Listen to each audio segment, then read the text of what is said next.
Então, hoje a gente vai falar sobre a segurança na internet e o uso, né, dos antivírus. Bem, então primeiro a gente tem que entender o que é um vírus, né? Ele também pode ser chamado de malware e ele é um software malicioso. E daí a gente tem as partes que compõem esse vírus. Tá? A gente tem o vetor, mecanismo de infecção, que é o meio pelo qual o vírus ele se espalha ou se propaga, habilitando-se assim, né, a se reproduzir. E também tem um mecanismo de ativação, ou chama bomba lógica. Nessa parte do vírus, ele cria um evento ou uma condição que determina quando a carga útil vai ser ativada. E a carga útil, né? Que é o vírus de fato. Além de se espalhar, ele envolve algum dano ao computador e pode corromper arquivos, alterar a configuração do sistema, até mesmo deletar alguns arquivos. E ele pode aí, né, roubar alguns dados, né, como senha, dados do cartão. E aí tem várias possibilidades que uma carga útil pode ser programada. E aí esses são alguns vírus que são mais famosos, né? Como o Cavalo de Troia, o Spyware, Worms, Ransomware e Adware. Eles se tornaram muito populares pela grande constância dos ataques. E daí a gente tem aí os meios onde esse vírus ele está se propagando, né? Como por exemplo em arquivos anexado no e-mail ou de mídia removíveis como o pendrive, que às vezes o dono ele nem sabe que está com o vírus e ele acaba aí, né, inserindo esse pendrive infectado em outros computadores e assim vai, né?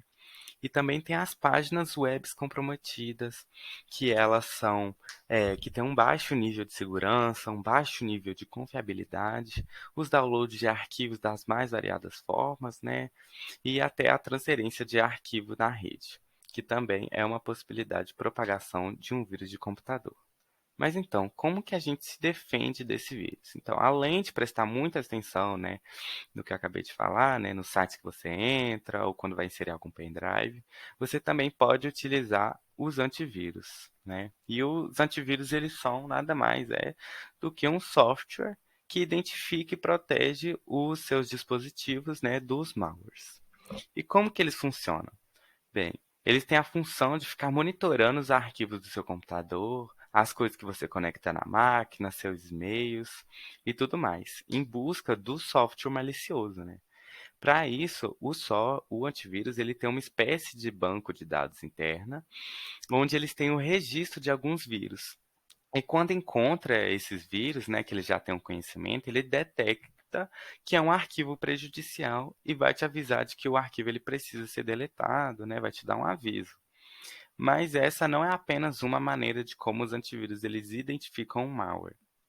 Contudo, hoje em dia a gente tem outras propriedades, até mesmo porque a inteligência artificial e o aprendizado de máquina eles já são implementados em algumas soluções de antivírus no mercado, que ele faz com que a detecção de vírus seja muito mais rápida e eficaz do que antigamente, que se utilizavam, né, nessa base de dados de vírus. Mas essa base de dados ainda é utilizada por algumas empresas para a identificação desses malwares. E daí a inteligência artificial e o aprendizado de máquinas, né, é o antivírus ele fica na máquina do cliente e daí com o passar do tempo ele vai aprendendo o que, é um arquivo confiável, o que, que é um arquivo não confiável. E daí com isso ele consegue fazer a distinção, né, e coloca isso em práticas em outros clientes que também usam desse antivírus. E assim a detecção dos vírus elas vão ficando aí, vão se evoluindo, vão se tornando mais complexa e até mais eficaz, né? Aí aqui eu deixei alguma sugestão, né, de antivírus que você pode usar, como o BullGuard, que foi aí, já foi considerado aí um dos melhores antivírus que tem no mercado, mas ele é pago. E tem o Avast antivírus, que ele é de graça e ele cumpre seu papel com a maioria dos vírus que estão aí na internet. Porém, mesmo com esses antivírus, você ainda está sujeito a ser atacado por malwares, por hackers. E é muito importante que você tenha muito cuidado ao navegar na internet, quando vai baixar algum programa, um torrent, principalmente aqueles que oferecem um serviço muito bom de graça, tipo um filme que acabou de sair, aí você vai lá e baixa. Então tenha muito cuidado com isso. Então foi isso, muito obrigado pela atenção.